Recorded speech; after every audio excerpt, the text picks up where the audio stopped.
भारत माता की। भारत माता की। भारत माता की। उत्तर प्रदेश की राज्यपाल आनंदीबेन पटेल, यहां के लोकप्रिय मुख्यमंत्री योगी आदित्यनाथ जी, केंद्रीय मंत्रिमंडल में मेरे वरिष्ठ सहयोगी और लखनऊ के सांसद रक्षा मंत्री राजनाथ सिंह जी, यूपी भाजपा के अध्यक्ष और केंद्र में मंत्रिपरिषद के मेरे साथी श्रीमान पंकज चौधरी जी, प्रदेश सरकार के उप मुख्यमंत्री केशव प्रसाद मौर्य, ब्रजेश पाठक, उपस्थित अन्य मंत्रीगण, जनप्रतिनिधिगण, देवी और सज्जनों, आज लखनऊ की ये भूमि एक नई प्रेरणा की साक्षी बन रही है। इसकी विस्तार से चर्चा करने से पहले मैं देश और दुनिया को क्रिसमस की शुभकामनाएं देता हूं। भारत में भी करोड़ों ईसाई परिवार आज उत्सव मना रहे हैं। क्रिसमस का ये उत्सव सभी के जीवन में खुशियां लाए, ये हम सभी की कामना है। साथियों, 25 दिसंबर का ये दिन देश की दो महान विभूतियों के जन्म का अद्भुत सुयोग लेकर भी आता है। भारत रत्न अटल बिहारी वाजपेयी जी, भारत रत्न महामना मदन मोहन मालवीय जी, इन दोनों महापुरुषों ने भारत की अस्मिता, एकता और गौरव की रक्षा की और राष्ट्र निर्माण में अपनी अमिट छाप छोड़ी। साथियों, आज 25 दिसंबर को ही महाराजा बिजली पासी जी की भी जन्म जयंती है। लखनऊ का प्रसिद्ध बिजली पासी किला यहां से अधिक दूर नहीं है। महाराजा बिजली पासी ने वीरता, सुशासन और समावेश की जो विरासत छोड़ी, उसको हमारे पासी समाज ने गौरव के साथ आगे बढ़ाया है। ये भी संयोग ही है कि अटल जी ने ही वर्ष 2000 में महाराजा बिजली पासी के सम्मान में डाक टिकट जारी किया था।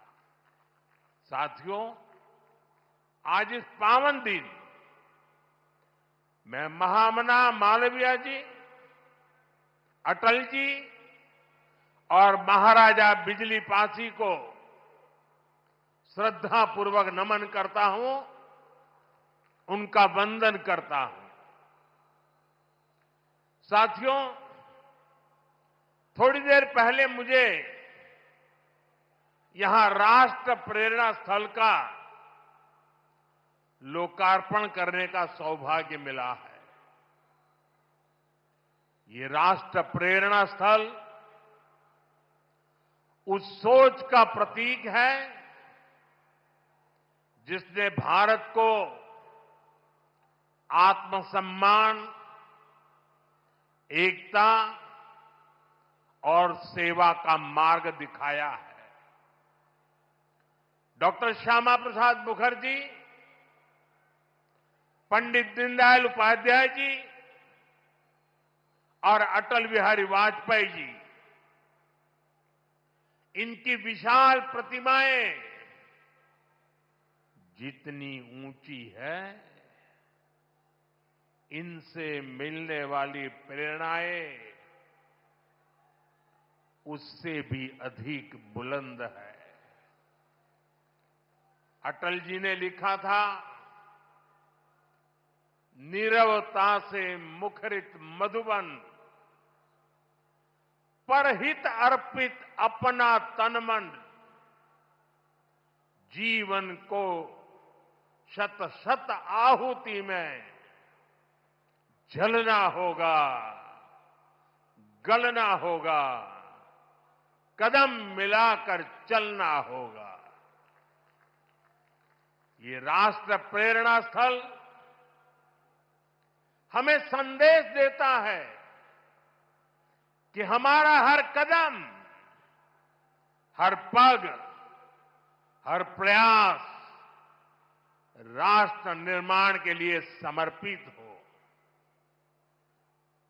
सबका प्रयास ही विकसित भारत के संकल्प को सिद्ध करेगा।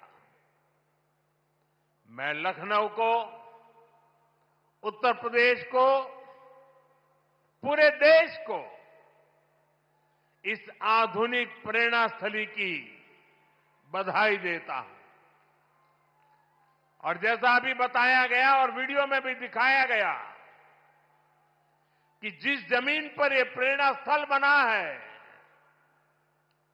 उसकी 30 एकड़ से ज्यादा जमीन पर कई दशकों से कूड़े कचरे का पहाड़ जमा हुआ था। पिछले 3 वर्ष में इसे पूरी तरह खत्म किया गया है। इस प्रोजेक्ट से जुड़े सभी श्रमिकों, कारीगरों, योजनाकारों, योगी जी की और उनकी पूरी टीम को भी मैं बहुत बहुत बधाई देता हूं। साथियों, डॉक्टर श्यामा प्रसाद मुखर्जी ने देश को दिशा देने में निर्णायक भूमिका निभाई है। ये डॉक्टर मुखर्जी ही थे जिन्होंने भारत में 2 विधान, 2 निशान और 2 प्रधान के विधान को खारिज कर दिया था। आजादी के बाद भी जम्मू कश्मीर में ये व्यवस्था भारत की अखंडता के लिए बहुत बड़ी चुनौती थी। भाजपा को गर्व है कि हमारी सरकार को आर्टिकल 370 की दीवार गिराने का अवसर मिला। आज भारत का संविधान जम्मू कश्मीर में भी पूरी तरह लागू है। साथियों, स्वतंत्र भारत के पहले उद्योग मंत्री के रूप में डॉक्टर मुखर्जी ने भारत में आर्थिक आत्मनिर्भरता की नींव रखी थी। उन्होंने देश को पहली औद्योगिक नीति दी थी, यानी भारत में औद्योगिकरण की बुनियाद रखी थी। आज आत्मनिर्भरता के उसी मंत्र को हम नई बुलंदी दे रहे हैं। मेड इन इंडिया सामान आज दुनिया भर में पहुंच रहा है। यहां यूपी में ही देखिए, एक तरफ एक जनपद एक उत्पाद का इतना बड़ा अभियान चल रहा है। छोटे छोटे उद्योगों, छोटी छोटी इकाइयों का सामर्थ्य बढ़ रहा है। दूसरी तरफ यूपी में बहुत बड़ा डिफेंस कॉरिडोर बन रहा है। ऑपरेशन सिंदूर में दुनिया ने जिस ब्रह्मोस मिसाइल का जलवा देखा, वो अब लखनऊ में बन रही है। वो दिन दूर नहीं जब यूपी का डिफेंस कॉरिडोर दुनिया भर में डिफेंस मैन्युफैक्चरिंग के लिए जाना जाएगा। साथियों, दशकों पहले पंडित दीनदयाल उपाध्याय जी ने अंत्योदय का एक सपना देखा था। वे मानते थे कि भारत की प्रगति का पैमाना अंतिम पंक्ति में खड़े अंतिम व्यक्ति के चेहरे की मुस्कान से मापा जाएगा।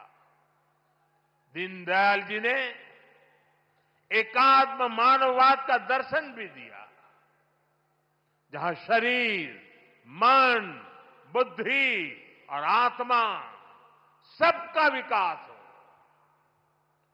दीनदयाल जी के सपने को मोदी ने अपना संकल्प बनाया है। हमने अंत्योदय को सैचुरेशन यानी संतुष्टिकरण का नया विस्तार दिया है। सैचुरेशन यानी हर जरूरतमंद, हर लाभार्थी को सरकार की कल्याणकारी योजनाओं के दायरे में लाने का प्रयास।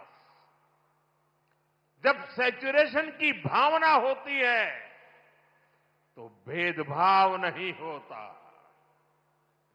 और यही तो सुशासन है, यही सच्चा सामाजिक न्याय है, यही सच्चा सेकुलरिज्म है। आज जब देश के करोड़ों नागरिकों को बिना भेदभाव पहली बार पक्का घर, शौचालय, नल से जल, बिजली और गैस कनेक्शन मिल रहा है, करोड़ों लोगों को पहली बार मुफ्त अनाज और मुफ्त इलाज मिल रहा है, पंक्ति में खड़े अंतिम व्यक्ति तक पहुंचने का प्रयास हो रहा है, तो पंडित दीनदयाल जी के विजन के साथ न्याय हो रहा है। साथियों, बीते दशक में करोड़ों भारतीयों ने गरीबी को परास्त किया है, गरीबी को हराया है। ये इसलिए संभव हुआ क्योंकि भाजपा सरकार ने जो पीछे छूट गया था उसे प्राथमिकता दी, जो अंतिम पंक्ति में था उसे प्राथमिकता दी। साथियों, 2014 से पहले करीब 25 करोड़ देशवासी ऐसे थे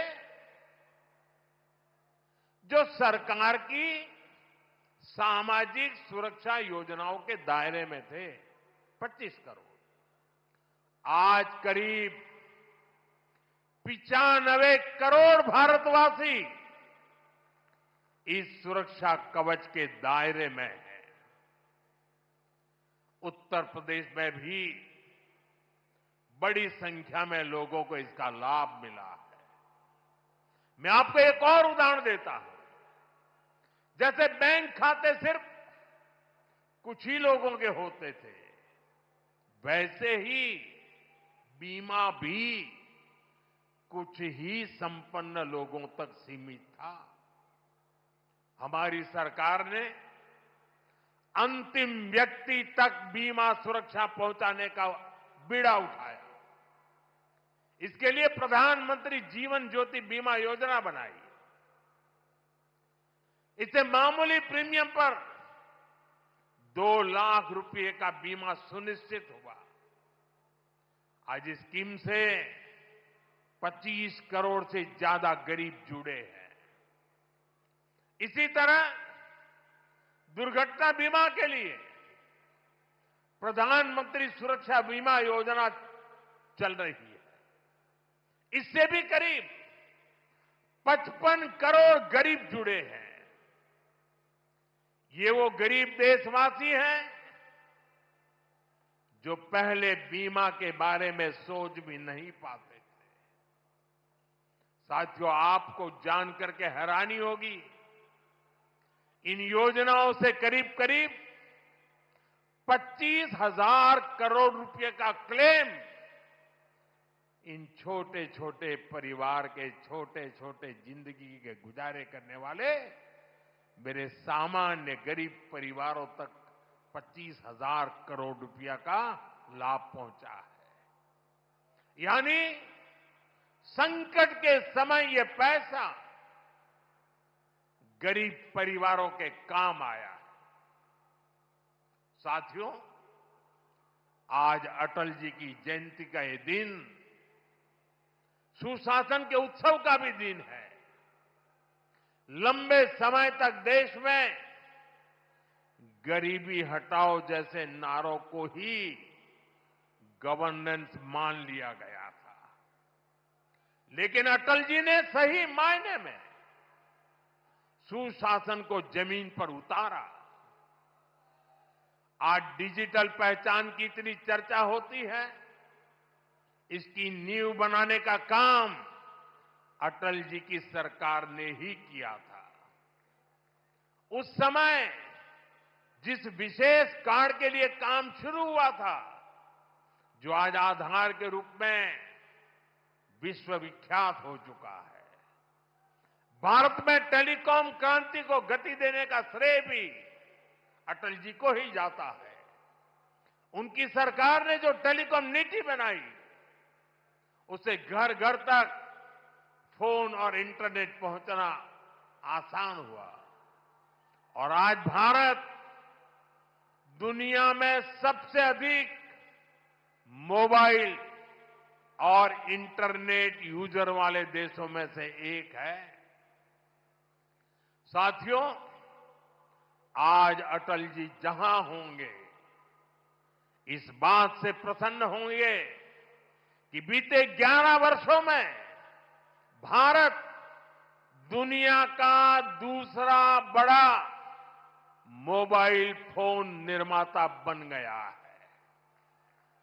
और जिस यूपी से वे सांसद रहे, वो यूपी आज भारत का नंबर 1 मोबाइल मैन्युफैक्चरिंग राज्य बना है। साथियों, कनेक्टिविटी को लेकर अटल जी के विजन ने 21वीं सदी के भारत को शुरुआती मजबूती दी। अटल जी की सरकार के समय ही गांव गांव तक सड़कें पहुंचाने का अभियान शुरू किया गया। उसी समय स्वर्णिम चतुर्भुज यानी हाईवे के विस्तार पर काम शुरू हुआ था। साथियों, साल 2000 के बाद से प्रधानमंत्री ग्रामीण सड़क योजना के तहत अब तक करीब 8 लाख किलोमीटर सड़कें गांवों में बनी है और इनमें से करीब 4 लाख किलोमीटर ग्रामीण सड़कें पिछले 10-11 साल में बनी है।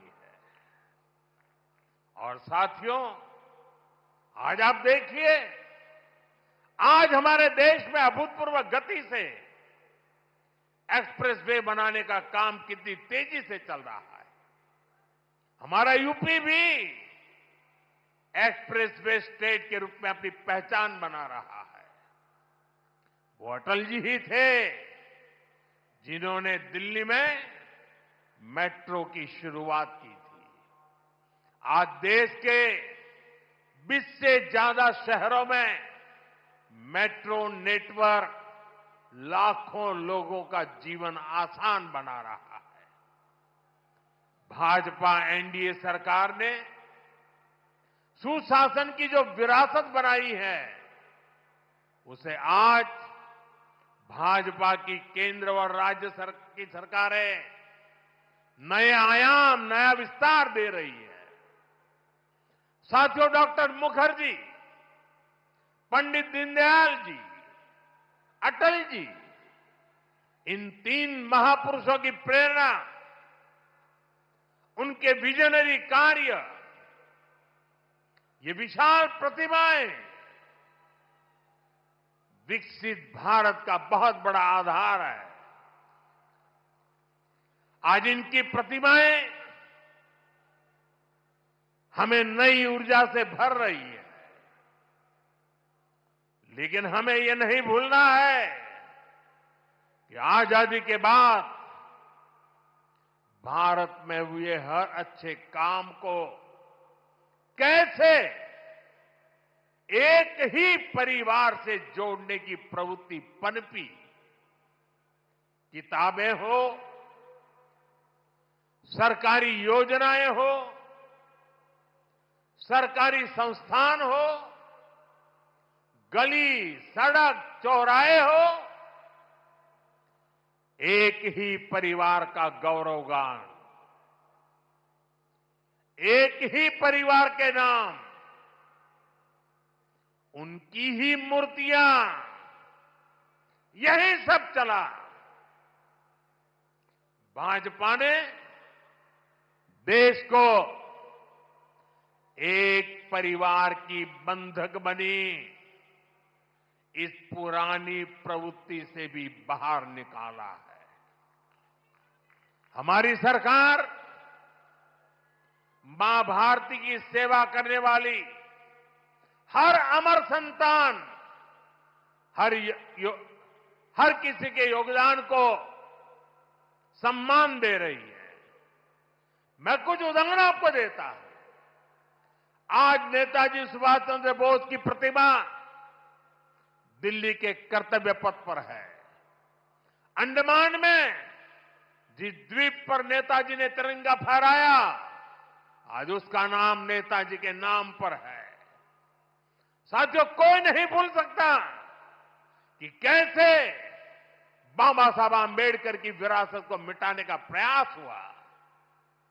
दिल्ली में कांग्रेस के शाही परिवार ने यह पाप किया और यहां यूपी में सपा वालों ने भी यही दुस्साहस किया। लेकिन भाजपा ने बाबा साहब की विरासत को मिटने नहीं दिया। आज दिल्ली से लेकर लंदन तक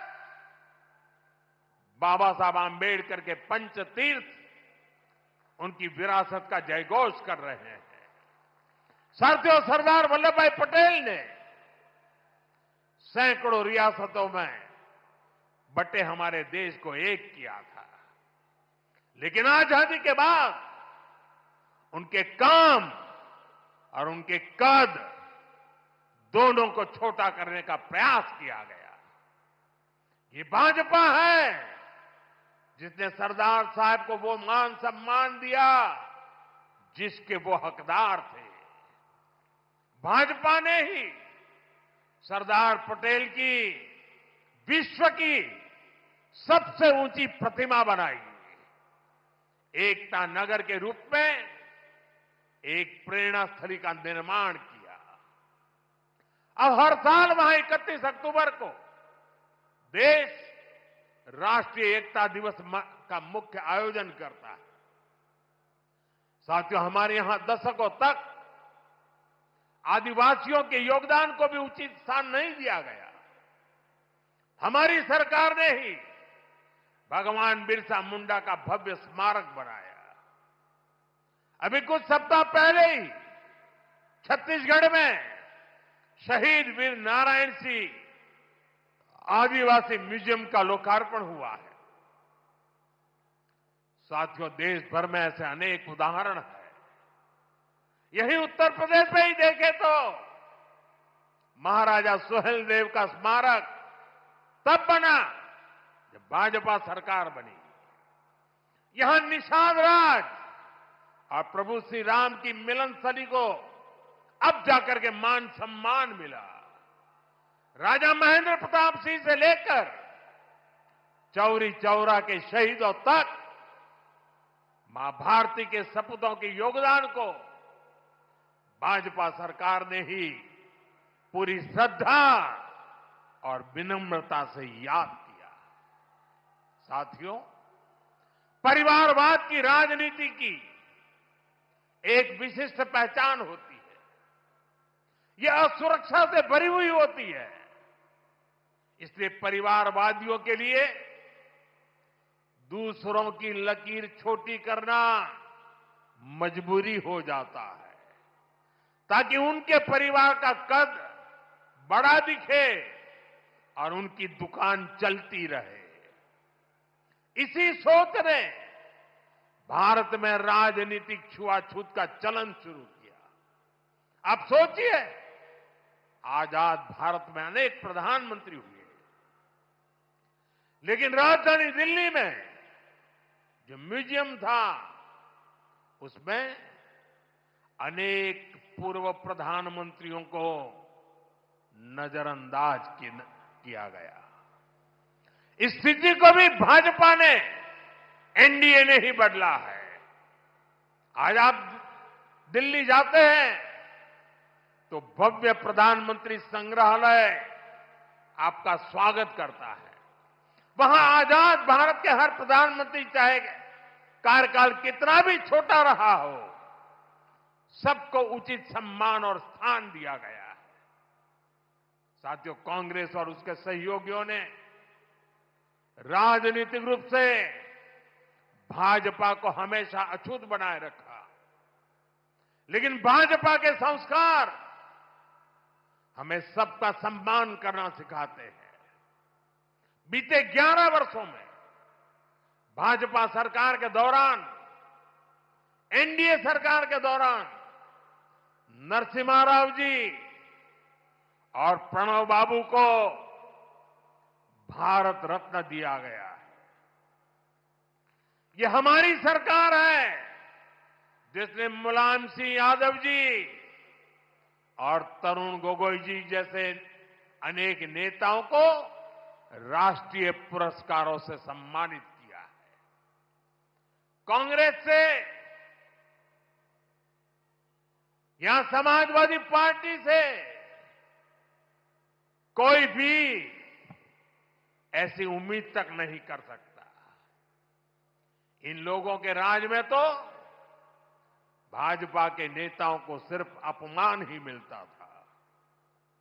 साथियों, भाजपा की डबल इंजन सरकार का बहुत अधिक फायदा उत्तर प्रदेश को हो रहा है।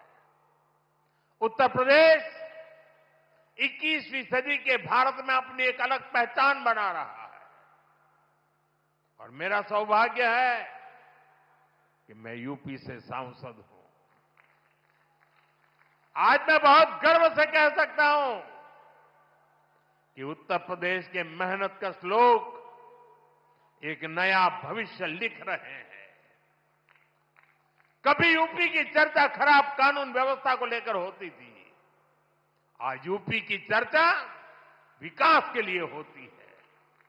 आज यूपी देश के पर्यटन मानचित्र पर तेजी से उभर रहा है। अयोध्या में भव्य राम मंदिर, काशी विश्वनाथ धाम, ये दुनिया में यूपी की नई पहचान के प्रतीक बन रहे हैं और राष्ट्र प्रेरणा स्थल जैसे आधुनिक निर्माण उत्तर प्रदेश की नई छवि को और अधिक रोशन बनाते हैं। साथियों, हमारा उत्तर प्रदेश सुशासन, समृद्धि, सच्चे सामाजिक न्याय के मॉडल के रूप में और बुलंदी हासिल करे, इसी कामना के साथ आप सभी को फिर से राष्ट्र प्रेरणा स्थल की बधाई। मैं कहूंगा डॉक्टर श्यामा प्रसाद मुखर्जी, आप कहेंगे अमर रहे अमर रहे। मैं कहूं पंडित दीनदयाल उपाध्याय जी, आप कहें अमर रहे अमर रहे। मैं कहूं अटल बिहारी वाजपेयी जी, आप कहें अमर रहे अमर रहे।